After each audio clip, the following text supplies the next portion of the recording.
Umar ரலியல்லாஹு அன்ஹு அவர்களும் பள்ளிவாசல்களும்.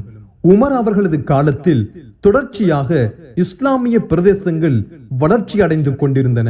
அவ்வாறு வளர்ச்சி காணும் பிரதேசங்களிலெல்லாம் பள்ளிவாசல்கள் கட்டப்பட வேண்டும் என்று உமர் அவர்கள் உத்தரவு பிறப்பித்தார்கள். புதிதாகவே நிர்மாணிக்கப்பட்ட நகரங்களான கூபா, பசரா ஆகியவற்றின் மத்தியில் ஜும்மா பள்ளிவாசலையும் இன்னும் ஒவ்வொரு கோத்திரத்தாரினுடைய பகுதிகளில் சிறு சிறு பள்ளிகளும் கட்டப்பட்டன. இவ்வாறாக உமர் அவர்களது காலத்தில் மட்டும் 4000 பள்ளிவாசல்கள் சிறிதும் பெரிதுமாக கட்டப்பட்டன.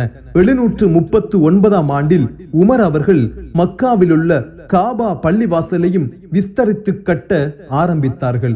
அதற்காக அதனை அடுத்துள்ள வீடுகள் விலைக்கு வாங்கப்பட்டு இடிக்கப்பட்டதன் பின்னர் அந்த இடங்களில் பள்ளி விஸ்தரிக்கப்பட்டது.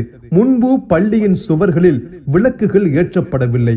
முதன் முறையாக உமர் அவர்களது ஆட்சி காலத்தில் பள்ளியினுள் விளக்கு ஏற்றி வைக்கப்பட்டது.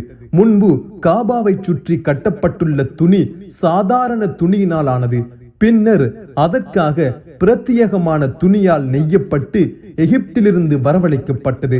மக்காவில் புனித ஹரம் பகுதியை பிரித்து அவைகளை புனித பகுதிகளாக அறிவிக்கப்பட்டது. அதாவது ஒரு திசையை நோக்கி 3 மைல்கள் அளவும் இன்னும் ஏனைய பகுதிகளில் 7 மைல்கள் அளவும் அளவிடப்பட்ட அதற்கு இடைப்பட்ட பகுதிகளை புனித பகுதிகளாக அறிவிக்கப்பட்டது. அதனை அடையாளப்படுத்த அடையாள கற்களும் ஊன்றப்பட்டன. அவற்றுக்கு அன்சப் என்றும் பெயரிடப்பட்டது. காபாவினை போலவே மதினாவில் உள்ள இறை தூதர் அவர்களது பள்ளிவாசலும் விஸ்தரிக்கப்பட்டது. அதனை சுற்றியுள்ள வீடுகளை விலைக்கு வாங்கி அவற்றை இடித்து விட்டு அந்த பகுதிகளில் விஸ்தரிப்பு செய்யப்பட்டது. அவ்வாறு கைப்பற்றப்பட்ட நிலங்களில் அப்பாஸ் அவர்களுக்கு சொந்தமான நிலமும் இருந்தது. அரசானது மக்களின் சொத்துக்களை விருப்பமின்றி கைப்பற்ற கூடாது என்று எதிர்ப்பு தெரிவித்த உமர் அவர்களின் அரசின் மீதே அப்பாஸ் அவர்கள் உபை இப்னு கௌஃப் அவர்களின் நீதிமன்றத்தில் வழக்கு தொடர்ந்தார்கள். வழக்கின் தீர்ப்பு அரசுக்கு எதிராக இருந்தது. தீர்ப்பை ஏற்றுக்கொண்ட உமர் அவர்கள் அப்பாஸ் அவர்களின் நிலத்தை திரும்ப ஒப்படைத்தார்கள். அதன் பின்னர் அப்பாஸ் அவர்கள் விருப்பத்துடன் அதனை பள்ளிவாசலுக்கு அன்பளிப்பு செய்து விட்டார்கள். அதனை மிகவும் பெருந்தன்மையாக உமர் அவர்கள் ஏற்றும் கொண்டார்கள்.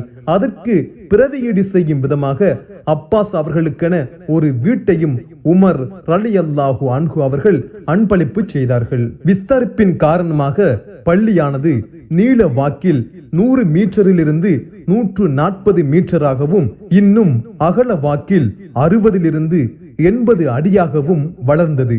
பள்ளிவாசலுக்குள் முதலாக விளக்கு ஏற்றி வைத்தவரும் அவரே. இன்னும் பள்ளிவாசலுக்கு நறுமண புகை போடுவதையும் அவரே ஆரம்பித்து வைத்தார். பள்ளியின் தரைகள் சீர் செய்யப்பட்டு அவற்றில் பாய்கள் விரிக்கப்பட்டன.